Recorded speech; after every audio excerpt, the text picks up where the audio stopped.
Aga, bakit ka umiyak sa dubbing? Malalaman mo sa second. Malalaman mo. Brother,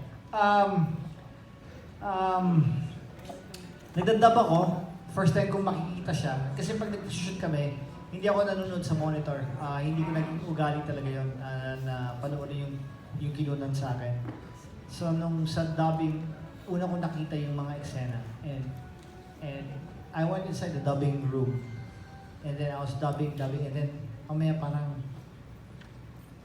yung unang voiceover ko pa lang, may background music ako. Nag-voiceover ako Wala pa itong dub, voiceover lang. Umiyak ako eh. Sabi ko, sandali. Sabi ko, lalabas muna ako. Panood nga muna. So nanood ako ng a few scenes lang. I wanna look, ibigay mo sa akin yung eksena na to. Ito. So pinanood ko. And I was watching, and hindi ko kaya lokohin ang sarili ko. No? Parang, teka na. Nanonood ako ng unang eksena. This is not even the story of the movie. It's just one scene. And man, I was talagang, umiyak ako. Kasi alam ko na yung mangyayari mga susunod na gano'n. Tapos mamaya, matutuwa ka, kikiligin ka, masasaya ka. Kilig na, hindi ito yung kilig na, I'm cute. But it's just so tender. It's just so tender, you know? And it gets you tender, really.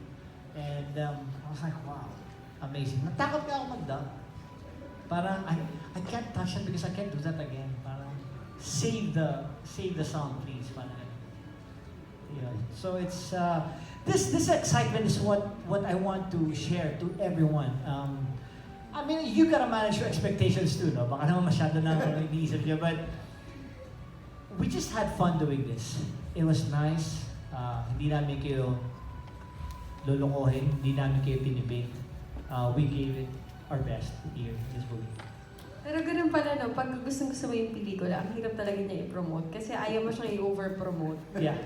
Pero gustong-gusto mong panoorin nila kasi gustong-gusto mo siya. Ayun ang gusto ko mangyari. Ang gusto ko after na wala ng promo eh. Parang kita na tayo sa premiere, tapos sa showing na. Parang kasi baka ma-over ang parang, just watch the movie. Parang ayan. It's either you watch it or you don't. Sabi ko kanina, we were talking about it. Well, it's, we all gave it our best shot, and what happens next is beyond our control, really.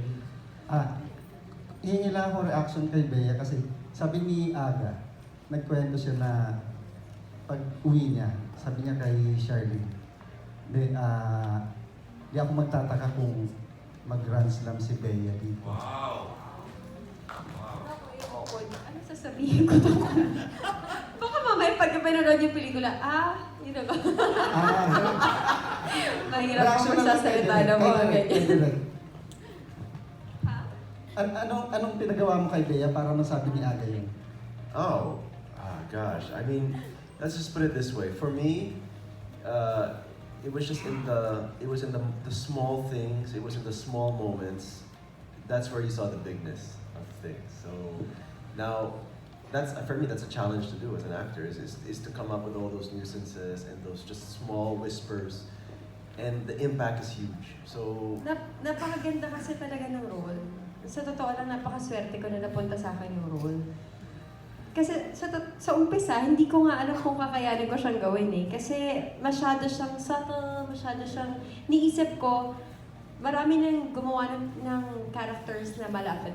Baka pwedeng mamatay, ganyan sa mga pelikula. Niisip ko, paano ko siya gagawin iba? Baka parang maging cliche lang na yung normal, ganun, character na baka mamatay na siya. Sabi ko, kailangan ko hanapin si Ali, natatakot ako baka mawali. And then, so we had to create her. At sila, kung wala sa tulong nila, hindi ko siya makikilala. yeah, actually, before we went to Vancouver with Bea, we actually had a workshop. Yeah. Right? I mean, we spent the morning and we went over character, and we answered all the questions that we can, so that together we can help. You know, we were able to help. And I know when Aga got to set, I think the character of Ali just came to life, and it was just naturally Bea just became it. Did it help, Direk, na matagal yung immersion niyo? Kasi parang usually ibang pelikula parang I think for me, yes, we were able to arrive a couple of days before the shoot, but the fact that we were locked in, to the point that we were just doing one thing. We were just telling one parang story. locals na kasi kayo dun yung isang buwan, Exactly. di ba? And I think for the actors, that's something that I think, to be honest with you, that's how we should make movies. Is you just should be making the movie. You know, we shouldn't be segueing to this, to that, to this, to that. Let's focus on the character we're playing now, even for a filmmaker, the film that I'm telling now, so that we can give it our all. And then when we're done, we do the next project. For me, that's how it should be done. Tama. This is And I was able to cut pa my hair para dun sa pelikula. Ayun nga Like, yun pala. talaga, gusto ko siyang maging ganun yung look ni Ali. And ayoko sana mag-wig and gusto kong mag-commit na ako si Ali. And I wanted that hairstyle for Ali.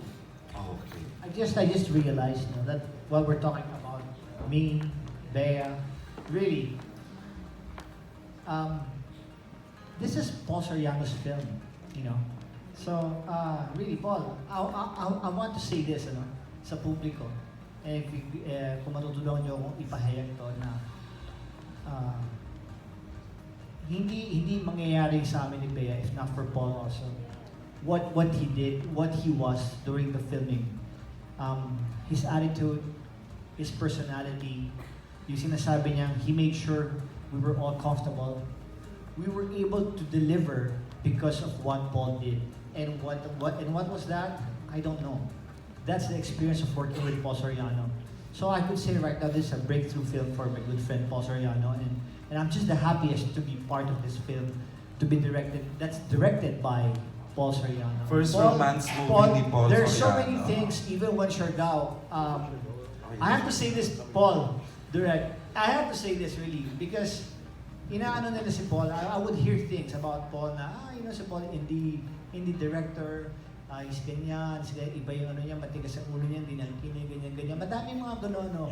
And then, no, really. And sinabi ko sa kanya, Paul, I'm gonna stick this out with you, sabi ko.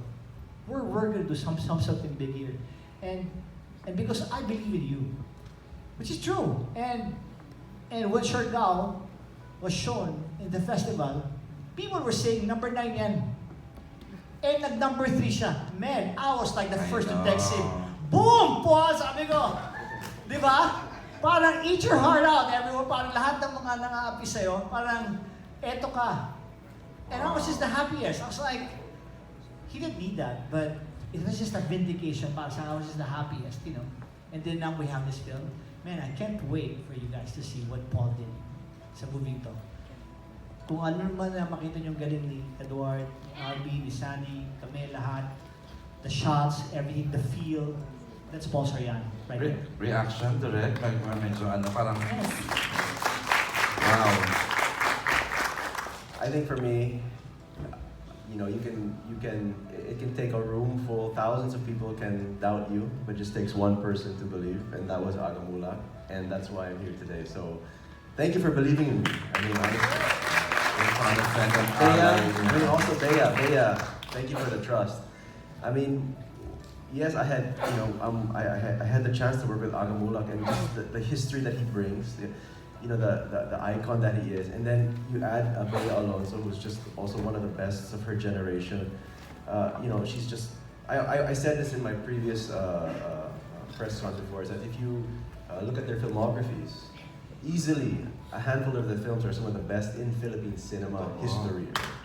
I mean, that's no joke. And for me to be able to direct both of them in a film together, I'm blessed, and I'm humble, and I'm very thankful for the trust that these two great actors gave me, and hopefully it's not the last. Direk, actually, while you have the mic, if I may just have a follow-up question to Aga's statement, what makes this a Paul Soriano film? Ano yung tatak Paul Soriano with First Love? It's a lot of heart, I think. For me, in every film that I tackle, I give it my heart. I give it everything that I've got. It's my dream to be in this industry. It's my dream to tell stories, and I have to be prepared to sacrifice things that are even bigger than me. And yes, Aga was right about the challenges. There's a lot of people, there's a lot of talk out there saying, he can't do this, he can't do that. But that's exactly what motivates me to get behind the camera and continue to tell the stories that I'm passionate about. With First Love, I'm very thankful actually also to Star and to Viva that they were actually able to just give me the freedom what you see on the big screen is really an imagination that I had even before I went to these actors. And for that to happen, I really fought for that. It's a battle that you need to fight for. And to have actors come on board and ride that vision with you, it's a great feeling. The trust is a great feeling. But for me, I guess if you call it a style, for me, I love telling strong stories with strong visuals and kind of balancing both out so that the audience literally has a cinematic experience. When you go to a cinema, I want to make sure that I fascinate, that I impress your eyes so that I can go into your heart. So that's what I do with my Ganda naman visuals. nun.